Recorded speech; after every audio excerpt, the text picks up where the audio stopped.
Zhao led Blockhead and Rockhead towards Merrin and Meg to check out the mines. There had been many places mined by the dwarves. Almost the whole mountain had been hollowed out. But with the mountain's peculiar structure, combined with the many years of dwarven mining experience, everything was sturdily built. There were no dangers of landslides or cave-ins. Merrin and Meg, much like Green, have always been in service to the Buda clan, so doing something like watching over the slaves wasn't a problem. Those slaves, with the hope of restoring their freedom with Zhao's promises, were very energetic and simply did not need anyone watching over them. In the mines, the slaves discovered that within the first few meters there was an opening to what seemed to be a residential area consisting of open spaces and caves. It was a tidy place, and it seemed like those dwarves must have built these mines to live in for many years, so the design was almost like a small city near a source of water. There were some drainage facilities, plenty of spacious areas, and some holes close by that could be used for storage. However, you couldn't go too deep into the mines, because the tunnels would eventually curve down, leading you to caverns that have been flooded with water. But just outside of that was a nice area that could be used to raise a lot of blue-eyed rabbits. The space was big enough to keep tens of thousands of them without a problem. Although the entire Iron Mountain wasn't very tall, only about 1,000 meters above sea level, surrounding it in a semicircular formation was the Black Waste, which stretched for thousands of miles. And behind the Iron Mountain was a notoriously fierce area known as the Carrion Swamp, which was one of the continent's 5 forbidden lands. The mountain terrain was dark brown. There were some piles of weeds growing here and there, but they all looked like they were near death. There were also some crooked trees growing around that had a malnourished look to them.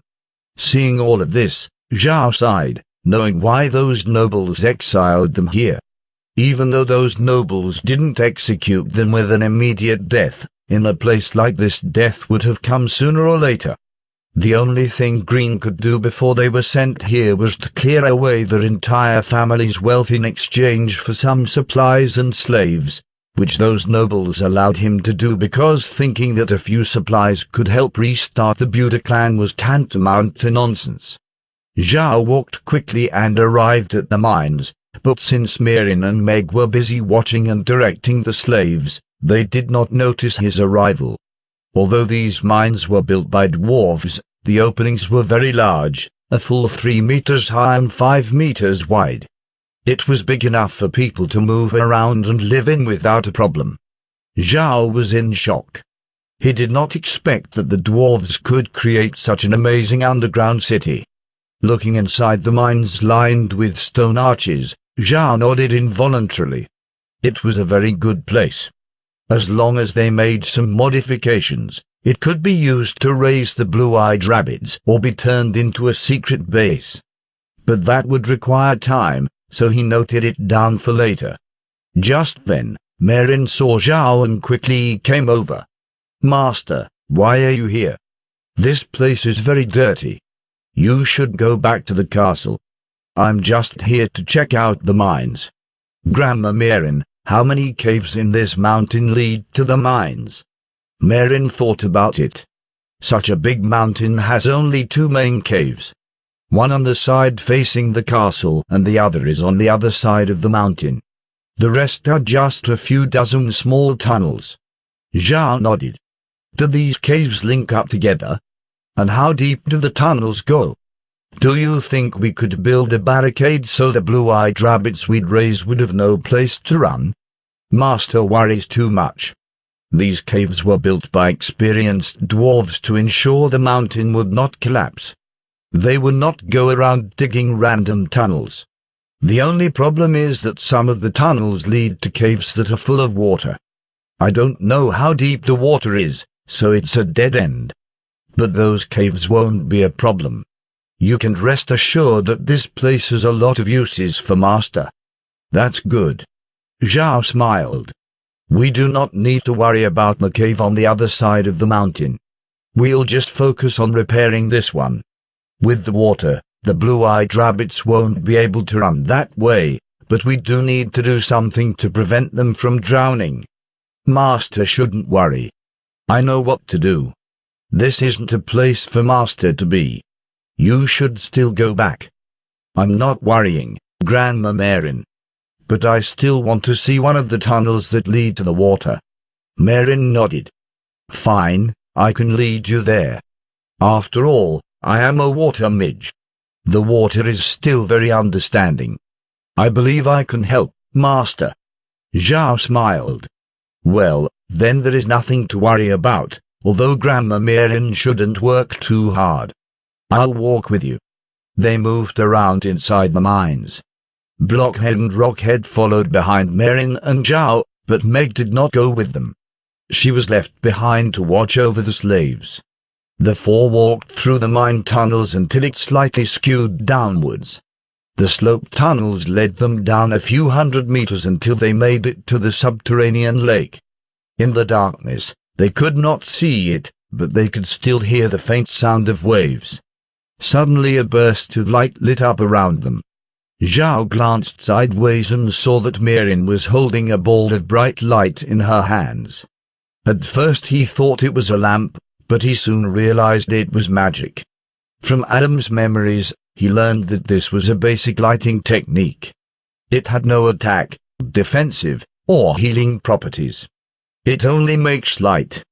Practically every magician on the continent, including those at the weakest levels, knows this magic because this magical lighting technique was easy to learn and had no restrictions on learning it.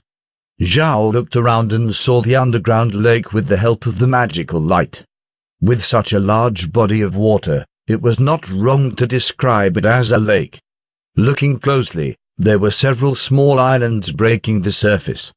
The islands weren't big, only a few dozen square meters.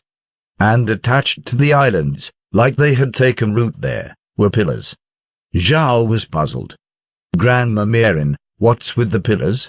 Marin smiled and said, those pillars were made to support the entire mountain. You see, this place was completely hollowed out by the dwarves, which eventually resulted in this lake. Zhao's eyes lit up, then he laughed. Great, this is great. So we can raise a lot of fish here. This is a natural treasure. Marin looked around. Young Master's ideas are good. If the water was stagnant, then there would be no way to raise fish here. It seems like the water is flowing. I can feel it. The water element is still very active here. But the source of the water is a problem. If there is a flow in the water, then there must be an outlet, otherwise the water could not have been maintained at this level. So if the water is flowing somewhere else, then no matter how many fish we raise, they would likely swim away down the outlet. Zhao nodded. Yes, that is a big problem. But I also found that same problem in the moat. It seems like it is connected. With this, we might be able to solve this problem. He then turned to Marin.